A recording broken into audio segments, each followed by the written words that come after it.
নমস্কার বন্ধুরা, আজ আমি এসেছি একটা ভিডিও নিয়ে। খুব দুঃখজনক, খুব কষ্টদায়ক। আমি এসেছি একটা ভিডিও নিয়ে, যেটা মঙ্গলা মায়ের কথা নিয়ে। আমি একদিন মঙ্গলা মায়ের কাছে গিয়েছিলাম ট্রেনে করে। তো আমি তো অসুস্থ মানুষ, গিয়েছিলাম ওখানে কষ্ট মষ্ট করে গোপালকে নিয়ে, আমার গোপাল সোনাকে নিয়ে গিয়েছিলাম। তো সেখানে গিয়ে আমি দেখি মা মঙ্গলা মা আছে, মা কৃষ্ণকালী মা আছে, খুব সুন্দর কৃষ্ণকালী মা। খুব ভালো লাগলো, অনেক ভক্তও ছিল সেখানে। তো আমার গোপালকে খুব যত্ন সহকারে খাওয়ালো মঙ্গলা মা, খুব ভালো লাগলো।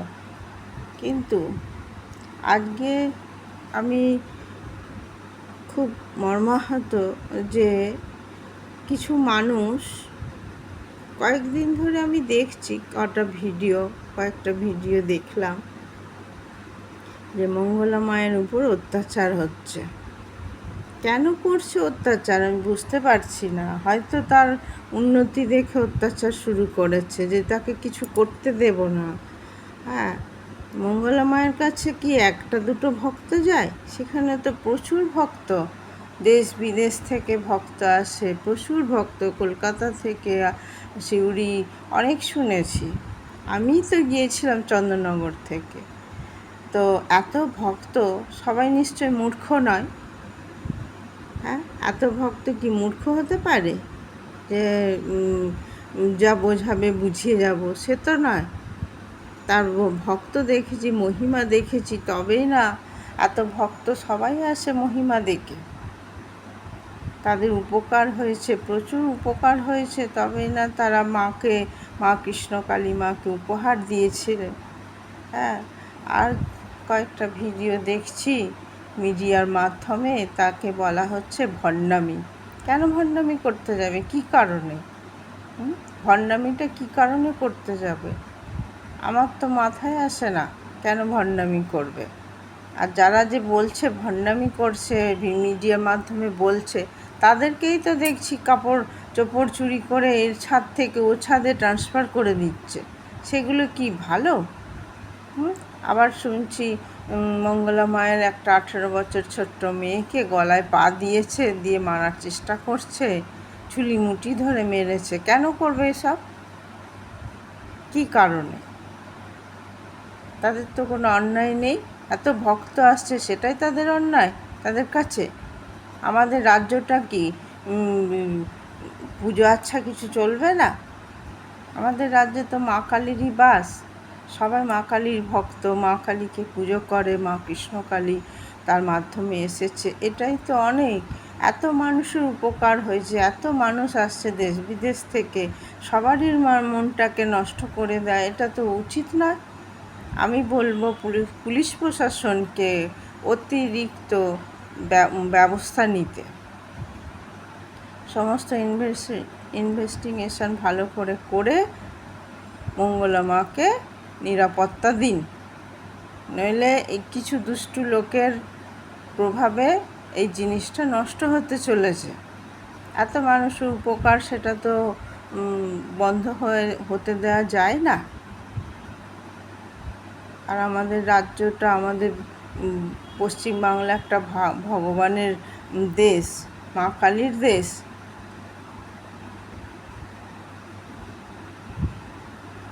পুলিশ প্রশাসনকে আমি একটা অনুরোধ করব, আপনারা একটা ভালো ব্যবস্থা করুন, যাতে এই দুষ্টু লোকের প্রভাবে এত ভালো জিনিস নষ্ট যেন না হয়।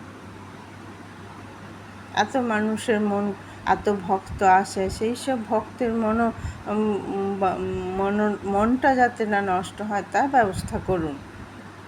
কিছু মানুষের প্রভাবে, দুষ্টু মানুষের প্রভাবে এইসব করেছে তারা।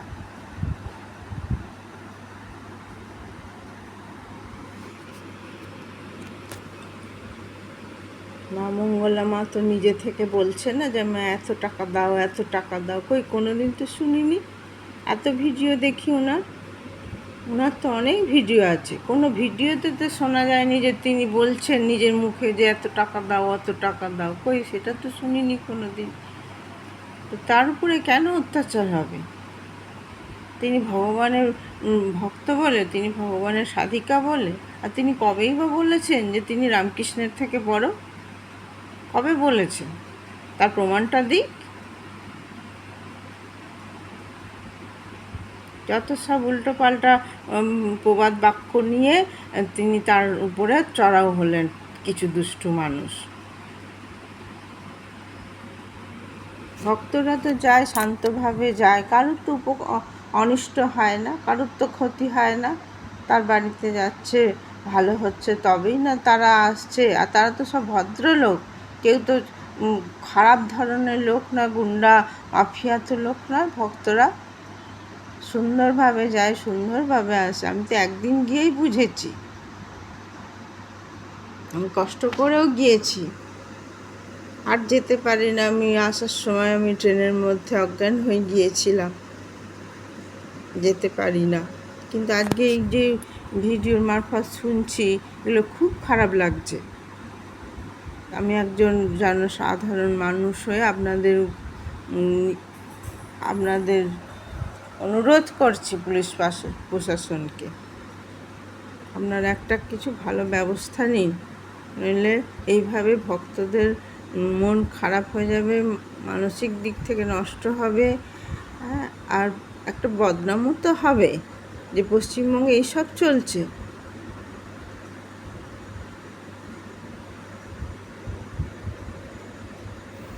আপনারা একটা কিছু ব্যবস্থা নিন, মঙ্গলামাকে নিরাপত্তা দিন, তার পরিবারকে নিরাপত্তা দিন। কি তার স্বামীকে মারধর করেছে, মেয়ে এইটুকুনি বাচ্চা, সে কী দোষ করেছে?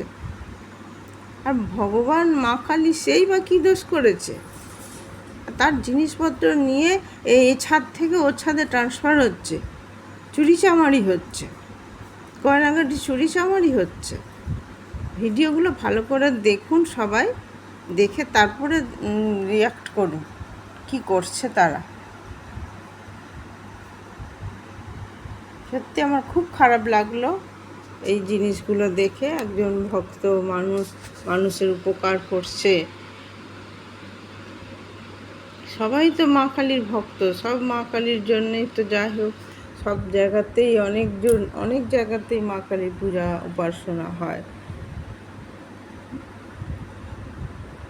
কোনো তো তিনি অনিয়ম করেনি, অপকারও হয়নি, তার মাধ্যমে ভালো হয়েছে। মানুষের ভালো না হলে তিনি এতদিন তাহলে সেখানে কেন করতে গেলেন? হ্যাঁ, মানসিক হিংসার প্রবৃত্তি নিয়ে এই দুষ্টু মানুষেরা চড়াও হয়েছিল সেদিন। আমি সেটাই বুঝতে পারছি। তো বর্ধমান পুলিশ প্রশাসনকে আমি বলবো, আপনারা একটু ব্যবস্থা নিন, নির্বিচারে ব্যবস্থা করুন, তাদের নিরাপত্তা দিন। এতগুলো মানুষের মন ভাঙতে পারে না, এত ভক্তের মানুষ, এত ভক্ত কৃষ্ণকালী মায়ের, তাদের মানসিক দিকটা ভেঙে না যায় তার ব্যবস্থা করুন আপনারা।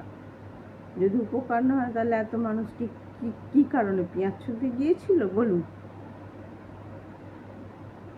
নিশ্চয় তাদের ভালো হয়েছে তবেই না তারা গিয়েছিল। আমিও গিয়েছিলাম, আমি একজন অসুস্থ মানুষ হয়ে, ব্রেন পেশেন্ট, আমি ব্রেন টিউমার অপারেশন হয়েছে, তবুও আমি গিয়েছিলাম। আসার সময় আমি আসতে পারিনি, আমি কোনো রকমে বাড়ি এসেছি, অজ্ঞান হয়ে গেছিলাম ট্রেনের মধ্যে। আমার যাবারও ইচ্ছা করে বারবার, কিন্তু পারি না আমার শারীরিক অবস্থার জন্য। তো যাই হোক, এমনকি আমি দেখছি গোপালের, ওনার যে মঙ্গলামায়ের যে গোপাল ঠাকুর, তার আসনটা পর্যন্ত ফেলে দিয়েছে। তারা কীরকম মানুষ? ভীষণ লজ্জাজনক ব্যবস্থা হচ্ছে পশ্চিমবঙ্গে। আমি বলবো পুলিশ প্রশাসনকে অন্তত একটা সঠিক বিচার করে আপনারা ব্যবস্থা নিন, এই দুষ্টু লোককে শাস্তি দিন, তাদের অ্যারেস্ট করুন এক্ষুনি, ইমিডিয়েটলি। কোনো ভণ্ডামি নয় ওখানে। যার যা ইচ্ছা, যার যা সাধ্যমতো মনস্কামনা হলেই তারা তাদের সাধ্যমতো মাকে প্রদান করেন জিনিস। আর সেই সব জিনিসগুলো নিয়ে এ ছাদ থেকে ও ছাদে ট্রান্সফার হয়ে যাচ্ছে, সেগুলো ভালো করে দেখুন, বিচার করুন, এটাই অনুরোধ করব। জয় মা কৃষ্ণকালী মায়ের জয়, জয় গোপালের জয়। আজকে ভিডিওটি এই পর্যন্তই শেষ করলাম। আগামী দিনে যেন আমি ভালো কিছু একটা দেখতে পাই, এটাই অনুরোধ রইল বর্ধমান পুলিশের কাছে।